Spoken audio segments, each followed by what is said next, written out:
feel proud of yourself for debating college kids who are unprepared to speak in front of an audience like yourself. Hold on. You're 30 years old. We can agree you're 30 years old, right? Do you think that's a little bit silly? Are you a voter? I am a voter. I'm a registered so voter. I vote and you vote. So I'm talking to voters of this country that will determine the future of Western civilization. That's what I'm doing here today. Yeah? Wait, hold on. How is it any different than a professor talking to you? Then a professor talking to you? Who are you? Well, important enough for you to come up to a microphone. Actually, when I first saw this ad, I thought it was like an improv comedy thing. It looked so ridiculous that I didn't even think it was real. Well, no, you could see. Look how popular Trump is on your campus. How does that make you feel? That's not comedy. That is a 5-alarm fire for Kamala Harris because she's probably going to lose Pennsylvania. Look. But no, I just want to be clear.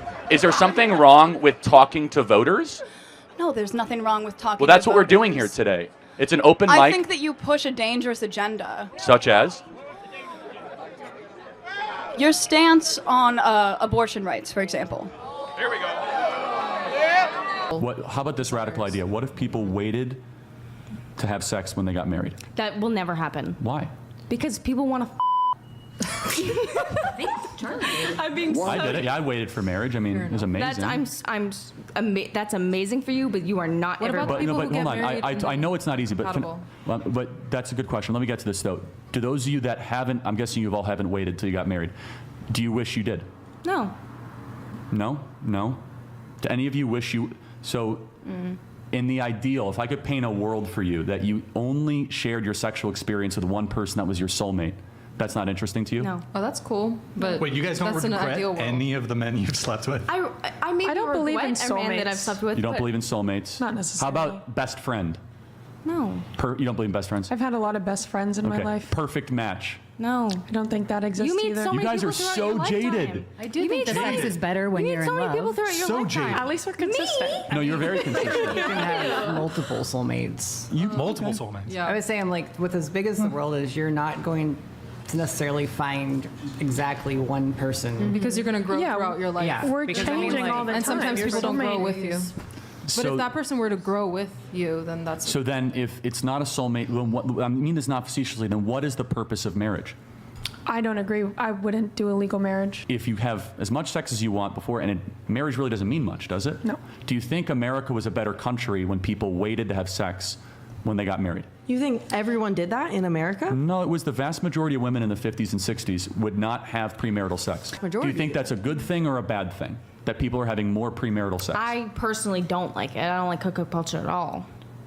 You don't like hookup culture, but you're not regretting sleeping with a bunch of guys before a soulmate. Help me understand. Okay, hold on. And then, wait, guys is crazy. Hold on, and you don't like hookup Bunch of culture, guys. but you also do OnlyFans, so help me understand all so this. Let me, okay, so my body count is 6, and 2 of those I was in a relationship with. The third one I thought I was going to be in a relationship with. And the 3 before that, all of my friends were hooking up with guys, so I thought, like, oh, that's what I need to do, because they're all hooking up, so this is the normal thing. I should be hooking up. And I realized very quickly, I don't like hooking up with random men. I don't like Do any of you think that women are being harmed by hookup culture? Yes. I agree. So you all agree with that, but then you say that, no, you don't think women are being harmed by hookup culture? No. Okay. Wait, what? We'll get that in a second. However, so then why don't all of you make a commitment that you're going to save yourself for marriage? You could do that. Society might not have to. Because I'm already past the point. Well, you can make you can always become a new version of yourself. What's done is done, but you could say, No. I'm now going to save myself from this point forward. I don't want to be a new version. I want to be me, and they accept me for me. What is me? What is that? Whatever I've done in the past and up to this point. So there's no improvement? I don't need to improve necessarily. It's that I Don't need to improve, okay. What exactly do you mean by college is a scam? Good question. I wrote a whole book about it. Largely the value proposition that you are being offered is not worth the time or the money that many of you are forking over. There's exceptions to that generally, but for example, the vast majority of students that graduate from four-year college, they'll end up getting a job if they get a job at all in a career or a job that doesn't require a college degree. So henceforth asking the question, why do they go to college in the first place? Okay, now what do you mean about jobs that don't require a college degree? Like working at Starbucks as a barista. Okay. So, what exactly do you mean by the value proposition not being sufficient for the cost of going to college? Yeah, so, I mean, going $30,000, $40,000, $50,000 into debt, that's a significant thing. And hopefully, if you're going to do that, you're going to be able to prove and have some value for that reason. So, for example, there was a study that just came out in the last day, the 16 lowest paying job majors, and the vast majority of those are actually what kids study in college, right? Communications, liberal arts, things of that nature. And so the question is, why even go to college at all if you're just basically getting a credential that is worth less and less money in the marketplace? Now, if you study engineering, if you study finance, terrific, but the scam also is just beyond the financial value proposition. It's the ideological pollutants that are spread on college campuses and the, let's just say, some of the left-wing indoctrination that occurs here as well. Okay, so moving aside from that red herring there, I myself am a communication major, and I am very well aware of the communication majors who just take a 4-year degree and go into jobs that either don't require a degree or... Try to get as close to the mic as you can. Is that okay? Thank you. It's okay. Yeah. But anyways, I'm aware of the communication majors who only get a bachelor's degree, and if they're lucky, they're only able to get research assistant jobs in communication, or not even get a job that requires a degree at all. But would not those who continue on to get masters and doctorates in communication, who get hundreds, who get $100,000 a year or $200,000 a year research jobs, would that not counteract the total economic, socioeconomic value of those who just go into college and then end up Starbucks baristas? Potentially, yeah. I mean, also master's degrees are expensive, right? PhDs are expensive, so you're looking at least at $150,000 to $200,000 in debt, minimum, if you're going to do that. And if that's the path you want to take, so be it. But there are 11 million job openings in the country right now that pay $80,000 or more that don't require a college degree. 11 million job openings. And I don't think we're always telling our young people, you know, the next generation, that these jobs are available to you. It's an expectation that you go to 4-year college, and in fact, you're treated and almost considered to be dumb if you don't go to 4-year university. And I think that's a big mistake. And not to mention the vast majority, 41% of kids that enter college do not graduate. There's something deeply wrong with the system. So from what you're telling me, though, final point. From what you're telling me, though, it sounds more like the problem lies not in college itself, but rather the individual paths that people choose who look at a situation, make the wrong decisions, don't stay in school as long as they need to in order to get the career that they want. Or they drop out because they don't see the value. They drop out because they don't think it's worth their time. And again, half of this audience, after 10 years, if they get a job, they'll end up getting a job that didn't require them going to college in the first place. Half. That sounds like a scam. Why are they here in the first place? Why are they borrowing all this money and spending 4 years on a university just to go get a job that never would have required them to get the degree or the debt or the 4 years being spent on campus? Thanks for the time. I appreciate it. Thank you. How do you believe feminism should be defined? And do you think it can be reconciled with conservatism? Well, so yes and no. It depends. There's first, second, and third wave feminism. First wave feminism is that women should have a right to vote. Second wave feminism had a lot of problems, which is the female liberation movement, that women should not just be at home, but they should get into the workforce. Third wave feminism is complete garbage, which is toxic modern day feminism, which is irreconcilable with any decent society, which is far more about hating men than actually respecting women. And you guys all know the type of that kind of feminism. There are some good aspects of second wave feminism, but at the core of feminism, we have to ask the question is, has it made American women happier? And it hasn't, actually. American women are more suicidal, more depressed, more anxious than they were prior. And I believe, and again, we get in trouble for saying this, is that you should have the agency and liberty to do whatever you want. but many women, a majority, like 90+% deep down, have this urge to reproduce and to raise children, and we are telling them to forsake that and go become a CEO of a shoe company. And we're wondering why so many young ladies are miserable and angry, because they're at war with something within them that they actually want to do, which is to have a relationship, have children, and nurture future humans into this world. I would like to propose an alternative perspective. I'm conservative, but I'm also a feminist, and I think that a better way to propose feminism in the public media would be not to eliminate having children and tell women that they shouldn't have children, but to figure out your career first before you decide to like settle down, because you can't really undo that once you have kids. So I think it's the exact opposite. I think you should have kids first, then do your career, because which one has a timetable on it? True, but like once you have kids, you're committed to that, and you can't really have as much of a career. So you should kind of define your I guess what I'm trying to. Kids are way more important than being, a data scientist at Dropbox. But okay, what if you don't want to have? That's kids? fine. Then go do it. You're risking that you might end up super miserable.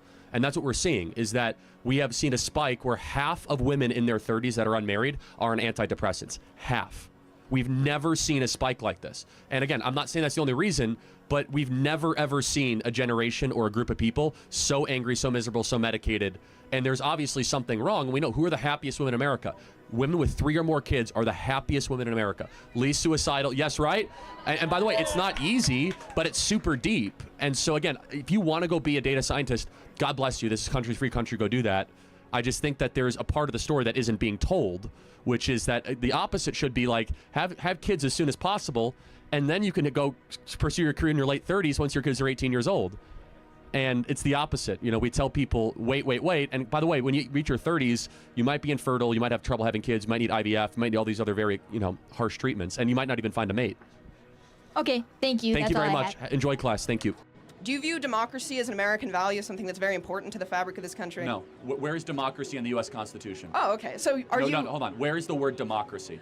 I don't think the word democracy is in the Constitution. So where is the word democracy in any of the founding fathers? A lot of the founding fathers had extremely elitist viewpoints around who should... Hold on. I just want to... You said the word democracy, so I want to get back to our roots. Yes. Where is democracy mentioned? I don't... In the Federalist Papers, the Constitution, or the Declaration? I think it's good that this country has moved away from things that were explicitly believed by the founding in the Federalist fathers. Papers, and it's mentioned negatively as a problem. So you ask me, is democracy a fundamental American value? I say no. Okay. Because I go back to our roots. And Hamilton, Madison, and Jay... Oh, I know that Hamilton was anti-democracy. Hold on, these people thought that people should be owned as I want to be clear. I am pro-representative government, okay, but I'm not pro-democracy. That's a big difference, and that distinction is important. But you asked very specifically about democracy, which is not an American value. It never has been and never should be, because what is democracy? Democracy is majority rule no matter what.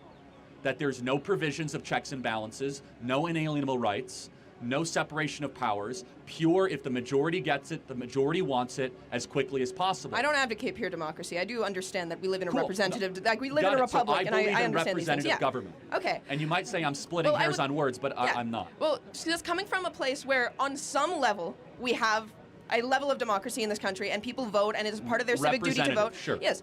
Do you not think it is in the greater interest of this country at large that its citizens are as educated as possible to therefore be able to participate in that system? I think they should be as wise as possible, and I don't think that education and wisdom are the same thing. Yeah, in fact, I understand. I think college disincentivizes the cultivation of wisdom.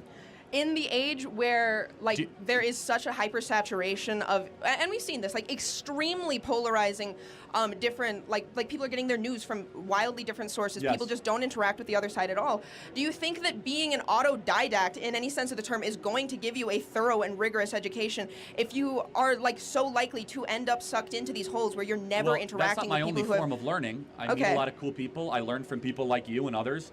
I mean, I'm listening when you're talking. It's not just a shtick. You haven't won me over on any of it, but you had an opportunity to. But I'm glad you attempted to. But yeah, I mean, you learn in other ways other than just sitting in a classroom listening to a professor drone on for 90 minutes and pretending to read his book and paying $20,000 a semester to cheat on the exam at the end of the semester. I think college is what you make of it. I think I agree. So people, is life. People are selling themselves short on their education if they don't. You can listen to get as many anything out of their podcasts as you classes. want. You can meet interesting people. And Academia does have like an actual level of like.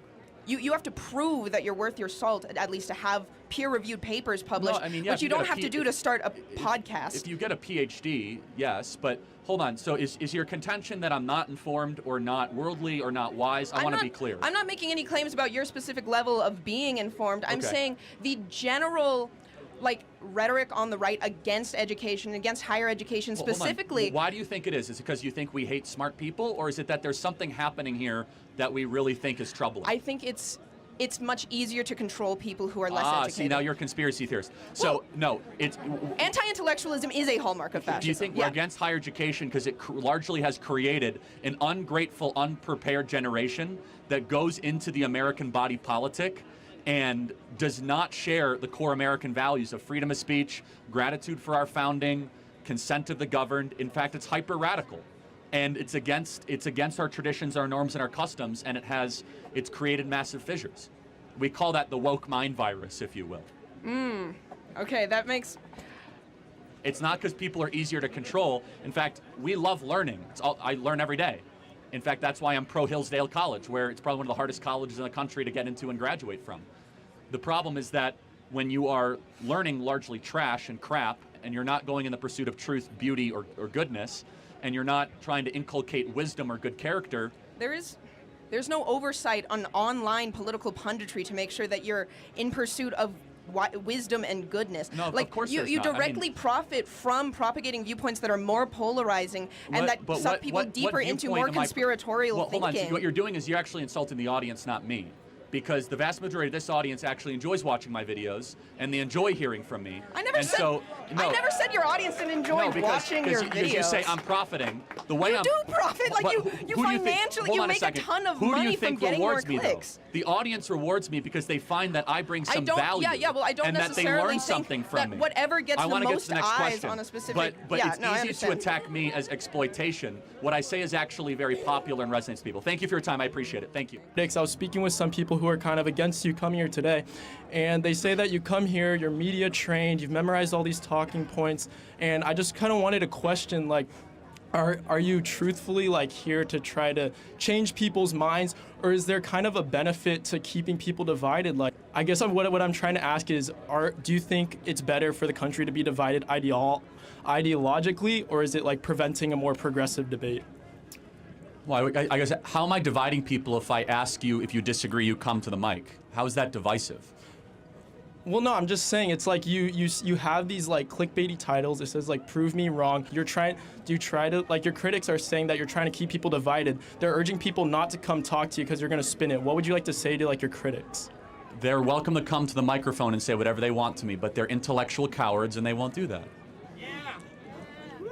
I you know how we heal our divides? By talking to people we distree with. I would agree with that. We will get closer to a civil war if we act like that. We just yell at people we don't like. You dress with, I guess I'm all black, but, with masks on and just with stupid epitaphs. Okay, like that's how you get closer to dividing the country. You heal the country when you allow disagreement and you allow a microphone with people that have differing views. But I think when you come out and you say like civil war and you use these like fear-mongering words, I feel like you're definitely trying to like get people like riled up, and that helps. I mean, it's 100% factual. We're close to a civil war in this country, and I don't want that to happen. And people that act like that are going to further radicalize both sides, and you de-radicalize a population through speech. I would say that conversation and media and like spreading the word definitely like that's like how you bridge the gap. But like when you're talking about the immigration debate, you said if you were here illegally, then you should get deported. I feel like that is stopping. That's a very moderate view, by the way. I feel like that's stopping like a more progressive debate on how we could help solve the immigration crisis. And you solve it by deporting the criminals, aka every single one that broke our laws to come here. That's a very moderate position. But I'm just saying, like, there's like ideas out there that America's this free land, and if you come here, you make it rich. Like, there's a false narrative that's like going out, that's like causing people to come here illegally, and like they try to cross the Rio Grande, and they unfortunately, like, a lot of times, like, if Border Patrol can't save them, then it stops them. So I think there's a more progressive conversation. I'm that sure could there's a happen more there, progressive but- way to look at it. Yeah. No, but I'm not here to be progressive. Okay. Well, I want your take on immigration. What do you feel about illegal immigration? Border hopping, border patrol. What do you take on that? Do you believe? I mean, obviously, I know like somewhat what It shouldn't be a mystery, my beliefs, obviously. but yeah. But I want to like hear it from you first. Yeah, I mean, if you're in this country illegally, you should be deported. Okay. And we should also restrict the amount of legal immigrants coming into this country as well. Okay. But the illegal problem is a much bigger problem right now. It's a full-out invasion. We have 15,000 people a day marching into our country. We don't know who they are. Terrorist watch lists. They're killing people every day. Laken Riley, another 16-year-old in Texas, was just murdered over the weekend by an illegal. So you believe that everyone, no matter what you've done, deserves to get deported even if they're illegal? What if they just do nothing and contribute to society? Well, you can contribute to society. Well, they didn't do. Hold on. They didn't do nothing. They broke into our home. Okay. But like, So if you break into somebody's home, you should be able to get kicked out of the home. So they know what they did. They trespassed. They domiciled themselves illegally. If that continues, go back to your country of origin and go be a dreamer in Nicaragua. But a lot of times it's because of U.S.'s imperialistic past is what caused many of these nations to. Oh, can you hear me? U.S. imperialism in the past? Yeah, a lot of these countries have been devastated by. Okay, so there's over 120 different countries that are coming across the border. Uzbekistan, you know, over 155,000 people from China have come across the border this year. Okay. From China. That's not like U.S. imperialism in Honduras. So they should be kicked out and deported. And it doesn't matter. U.S. imperial. I'm going to roll my eyes at the whole thing. You still broke the law. You came into our country illegally. We have laws and customs. You came here. You knew you were breaking the law, and you should be sent back to your country of origin. Any decent country would do that. So you're taking a subset of Chinese citizens or Chinese people from China and saying, grouping them with everyone else, and because Well, no, I think Hondurans, Mexicans, Nicaraguans, El Salvadorians, Panamanians, Venezuelans, Chileans, they should all go home. Oh, really? If they're here illegally, yes. But like I said before, these people have been devastated by in the past. These countries are poor. I don't care. Like, go fix Really? your own country. How did we screw up El Salvador? No, tell me. How did we screw up El Salvador? Can anyone tell me? Or is that just a talking point? What about for the kids? Go If you're back to born your here- country of origin. So you would tell me to go back to my country Well, right now? are you born here or not? I'm born here. Well, My I think we parents should not. get They rid of were birthright illegal. citizenship, but technically we have it, so you Me? should stay. But yes. But I'm contributing to society. I'm working. Okay, good for you. I mean, So then again, I should just leave? I think we should get rid of birthright citizenship. Oh, but, so I'm done. But I'm done for again, it. I'm Give me not back like Mexico. I'm not like king, so we don't get rid. But birthright citizenship is a misreading of the birthright clause in the U.S. Constitution. But we have it, so you're going to stay. Don't worry. Okay. But you want me gone. But Do you want me gone? Well, no, I don't want you. I want You the just law said it, to like be a couple minutes enforced. ago. Again, I think you're a nice person, but I don't too. allow my feelings to all of a sudden come in to the You were literally administration being of very emotional justice. in the moment. I'm sorry, what? You were literally talking about how, oh, we didn't do anything. Get out of here. It's literally what you just said. I'm dumbing it down, obviously. Well, okay, but did your parents come here illegally? Yeah. Okay, they're criminals, and they should go Okay. back to the country of origin. But they contribute to society. I don't. They pick up. I'm they sure work a lot every of day. criminals. Okay, they might They rob a work, store and pay they their work, they taxes. They get your food. Okay, but They fast food. let me ask you a They question. drive your kids to school. When they came, that not contributing? what's their country of origin? My mom's from Mexico. My dad's from Syria. From Syria. Yeah. Okay, Ooh, got it. don't talk about that. Did he come here illegally too? Not him. Just my mom. Okay, But I got only it. live with my mom, so. So that's fair. So when she came here, did she know she was breaking the law? She was like, I think, 17. So yeah. Did she know? She probably know. Okay. Therefore, you should go back to your country of origin. If you knew that you were invading somebody's home, I don't have sympathy for you. You're an invader. You broke into our country. But I don't care if you're contributing. I don't care if you're this wonderful dreamer in this great story. Either you have the law or you don't. And if your position is to repeal that law, then make that case. If you think it should be illegal to be able to waltz into somebody's country, then fine. There should be no exceptions to the administration of border law. You know who agrees? Mexico. If I go into Mexico without papers, they'll deport me back to America. Try to land in Cabo without your passport. They'll let you in. I've been no, they plenty of won't. times. No, they won't. Really? I just walked through. No, I landed in Cabo 6 months ago with somebody without a passport. They didn't let him into the country. There are stricter borders to go into Mexico. That is a lie. I don't know what border you've been through, but to go into Mexico is literally you just walk in. You drive in. You drive to it's Cabo. It's really fast. You know where Cabo is on the southern tip of the Yucatan Peninsula? How do you drive? You're talking about all of Mexico. You can't make the argument and talk about the southern border when you're talking about a part of Mexico. If you say that argument, if I illegally domiciled myself in Mexico City and I announced I was illegal, what would the Mexican government do? Who's announcing they're illegal? You just announced your mom is here illegally. Yeah, because you asked. No, you declared yourself. I'm a dreamer. I was born here, so I implied your mom was here illegally, right? Yeah. And you might not like to hear it, but your mom's a criminal, and every day she stayed here is no different than squatting. You're squatting in America. You don't get squatters' rights in this country. Just because you have a nice story and we feel sorry for you. Again, your mom contributes a lot, right? Then she can contribute back in Mexico. She can go build a beautiful business and get a job, or Why go can't to she here.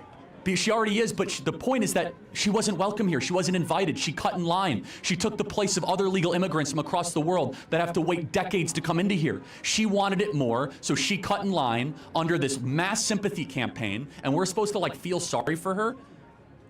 Go back to Monterey. Okay. So, do you think we should get rid of the law that says you can't come into a country illegally? Should we just get rid of that law? My honest opinion? Yeah. I would say no. No, we shouldn't get rid of it. No. Okay, I agree. So then when should we enforce it? What? When should we enforce it?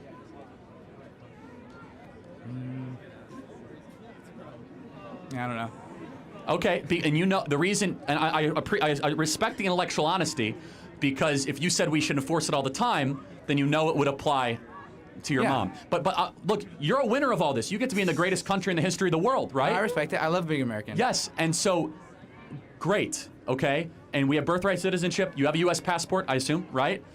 You cannot have a sustainable country if you do not have control of who comes into your country with no sort of standards, no sort of process. It's a big mystery. Secondly, on top of that, we have it on the books. You shall not trespass across the U.S. southern border. It is literally a felony. They want to make it a misdemeanor. So if we repeal that law, that's a position of some people. No border policy whatsoever. Okay. No, thank you.